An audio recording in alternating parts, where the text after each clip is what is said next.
Okay, so now we're going to take a look at the Seasons of the Witch Imbolc Oracle card we chose for the new moon in Aquarius coming in on Friday, February 9th. So this card has come forward as weather divination. The key words here are focus, paying attention, interpreting signs, trusting what you feel. So this card is saying that divination, if ever, rarely, if ever, delivers clear-cut signs. So it's up to you to learn how to piece things together, to tell the most accurate story. And this is something to be learned over time, of course, but it's also an innate gift that you must possess so you have the confidence to know what's right or wrong. This card suggests the need to watch your situation closely, knowing others are watching you just as intently. You are likely experiencing many moving parts that require a great deal of focus and attention. As I said, hocus focus, right? These moons have been bringing in this message to draw our attention to all of these signs and symbols that are available to us, like we started out talking here about. No matter what your divination tool of choice is, right? We're talking about astrology, we're talking about Chinese astrology, we're talking about numerology, the tarot, we're bringing in the oracle messages, and we're weaving in all of these different tools that you can connect with. So as you are doing that, there's this message about piecing all of it together in a way that resonates for you. It's something that is to be learned over time, but it's also an innate gift that you must possess so that you have the confidence to know what's right or wrong for you, right? This card suggests the need to watch your situation closely, knowing others are watching you just as intently, right? So you're likely experiencing these many moving parts, great deal of focus and attention needed. Many things may fall through the cracks in the coming weeks if you aren't careful. You need to give a little extra effort for a time until things settle down. But just as with divination, you need some room to release perfectionism. Well, there it is. One of the sneaky peas, as I call them. So as we're talking about the clearing and clearing out and creating space and looking at what has to go, we are looking at this notion of perfectionism, which of course is actually a myth. So the guidance here is do your best, the best that you can, while understanding that mistakes are unavoidable. That's because they're necessary. They're a part of learning and growing. There's what works and there's what doesn't work. And how do I find out what works and what doesn't work? I have to try things. I have to be willing to, have the inspired notion using my tools. This is magician energy, right? Try them, have that willingness, but most importantly, understanding mistakes will occur, because that is how I learned that worked, that didn't. Here's how it might be improved upon, right? So that's really the core of this idea of, yes, I have all of these different things for divination, but how am I going to use them, and how am I going to navigate the consequences of their use, right? What comes out on the other side when I work with them? So others will respect your efforts as long as you are honest and willing to acknowledge that you may not have all the answers. If you're worried about how your situation will play out, drawing this card means that there isn't a clear answer just yet. Trust that if something feels off, then it probably is.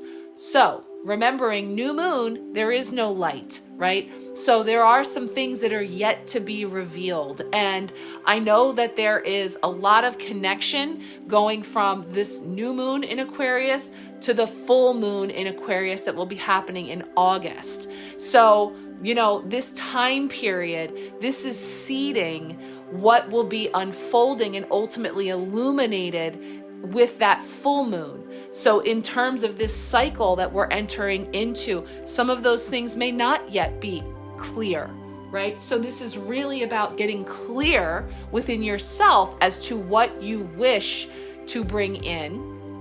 And remembering, just kind of bringing it back to the name on this card, the weather divination, and this idea of like, we can't necessarily predict the weather. We can make our best guess, right, as to the weather, but we also can't control it. So we understand that, this notion that there's changes, like I was saying, friction in the force, right? So as we're collectively moving through these changes, there's going to be periods of instability. There's going to be periods of, tumultuous energies that you are best served to navigate using your tools and from the highest, clearest perspective as possible, right? That's why we do this. That's why we tune in to use these things as the tools that they are, not to predict the future or to tell you what's going to happen, but to rather use these signs and symbols that it's our job to piece together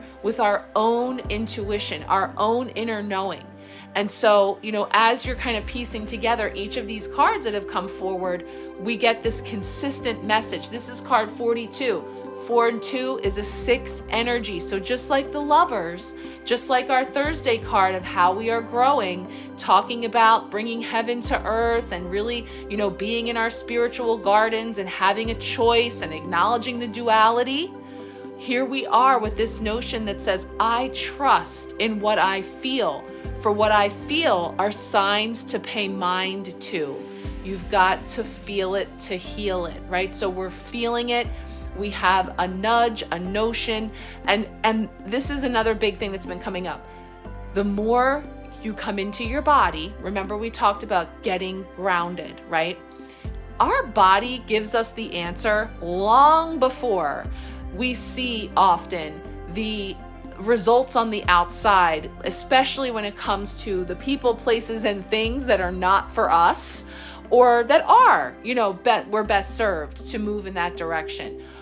There's so much time we might spend hemming and hawing. And again, if those sneaky peas come in, perfectionism, people pleasing, procrastination, these things can have us spinning our wheels or playing small for way too long, when we had that sinking feeling in our gut from the get-go, right? Or we had the notion, or we got physically ill, or something happened on the physical level, something within our body that we missed or we ignored, right? And this is not about judgment or shame or blame at all, because if we chose to stay in a situation that really truly wasn't serving us, there is a reason. There was a lesson yet to be learned. There was something that was still playing out. Your higher self has got this. So this is really about getting connected in as much as possible. Again, really feeling that Lover's energy, heaven to earth, connecting in with these different aspects of yourself. We have, yes, our ego self, our inner child, our higher self. So bringing those things into alignment, the vibration of 6 is about harmony, balance in those relationships. So again, just kind of seeing all the breadcrumbs laid out here, really some beautiful messages of the potential for claiming our independence, our freedom. It doesn't get much more Aquarian than this, so it just feels really spot on that this came forward as our oracle message with this new moon. Once again, I am going to be going much deeper into the new moon and how you can work with it and setting your intentions and seed planting in the Empowerment Pack. So if you'd like to join us, the link, I'll be sharing that. Just give me a shout and I'll get you in so you can be a part of the new moon reading I'll be doing, as well as getting the background on ways to work even more deeply with this lunation. Let's take a look now at our final oracle card. So here we have our Chinese 5 elements oracle message coming in to overlight and usher in the Chinese New Year happening on February 9th, 10th. So this is taking us Friday into Saturday. And as I mentioned, this is card 23. So that's bringing in that 5 vibration that I talked about. And it is Fire Dog. Redefine your boundaries. So let's take a look here. The message here from the oracle says, the elements of the Fire Dog pillar share a common theme, which is consistency. Yang fire is generous and never stops giving, like the sun never stops shining its light. The dog, a Yang earth sign, as a creature of habit, thrives on routines. Obstacles may stop the dog temporarily, but their keen intuition will quickly lead them to a different way around the blockage. Interesting, because this card is positioned as I sit here with that star card right behind it as that potential block or challenge this week. This card asks you to be consistent yet adaptable with your boundaries. Seven of Wands nod. Honoring them, yet redefining them as you and your external environment evolve. Yes. For example, Taoists have used the solar calendar as part of their daily guidance since ancient times, adapting their rhythms and schedules as seasons change to be in harmony with the sun. Whether you've been too generous with your personal boundaries at the expense of your well-being, or you need to expand your boundaries and step out of your comfort zone, the fire dog appears as a message for you to explore the boundaries you've set. Say no to invitations when you need solitude, but open yourself up to new experiences when you feel blocked by life's circumstances. Find a safe space where you can step out effortlessly and retreat as needed. And just in another beautiful synchronicity, this deck gives us two messages at the end with each card, a message from heaven and a message from earth. So what have we been saying about the Lover's card? Bringing heaven to earth. So let's take a look at these dualistic messages. The message from heaven.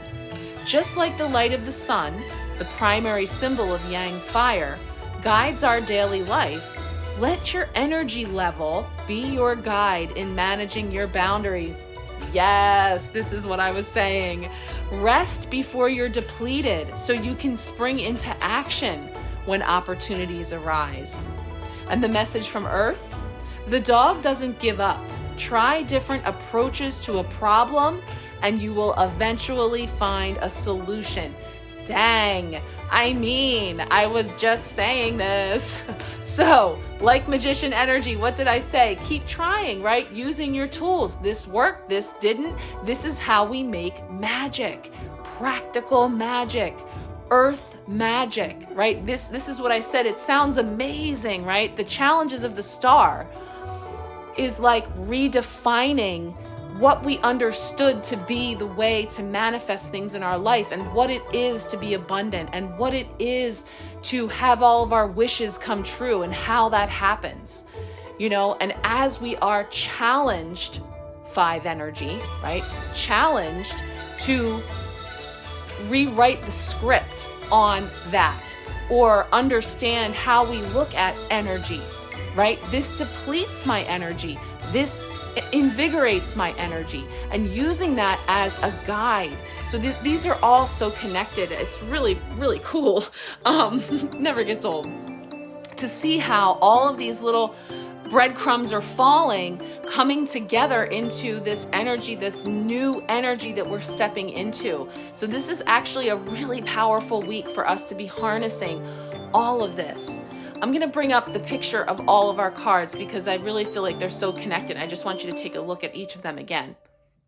So here, as we just reflect over what each of these are telling us, again, it's really beautiful because the heavy pentacles are telling us about practical, material, earthbound energy. But then we have this heaven and earth energy, and we have the star energy coming in, which is all bringing us up into the heavens, you know, bringing us up into the ethers of what is possible in the universe. But then yet there's this really practical, it's kind of cool because, you know, doing that jump from one side to the other is almost like representing to us that straddle that we do of both, you know, as above, so below, you know, like having to do all the practical things and, like I said, make the dollars and cents and pay the bills and take care of all of those physical, tangible needs, but also having these big dreams and believing in what's possible and the idea that it can be magic in a most practical and down-to-earth way. And that, you know, these things are all coming up to show us new perspectives of ways that we can look at things we've been looking at for a long time, but we've been looking at it from a particular vantage point, a particular perspective, and that's not all there is. And we're just opening up to the idea that maybe, just maybe, the way that we've always known it to be, that we've always seen it, the game that we've been playing, the belief systems that we've been operating off of, whatever it is, has served its purpose, but it is no longer serving. And so we have this opportunity, we're on this precipice of bringing in these changes, which sounds humongous, right? That sounds like massive, because it is. But it's also as minuscule and simple as the little steps that we each take in our lives each and every day. So we can take these big concepts and these big ideas and bring them down to earth and ground them into practical steps that we can take. And we saw some of those things being outlined with the fire dog when it talks about say no to invitations when you need solitude. Be open.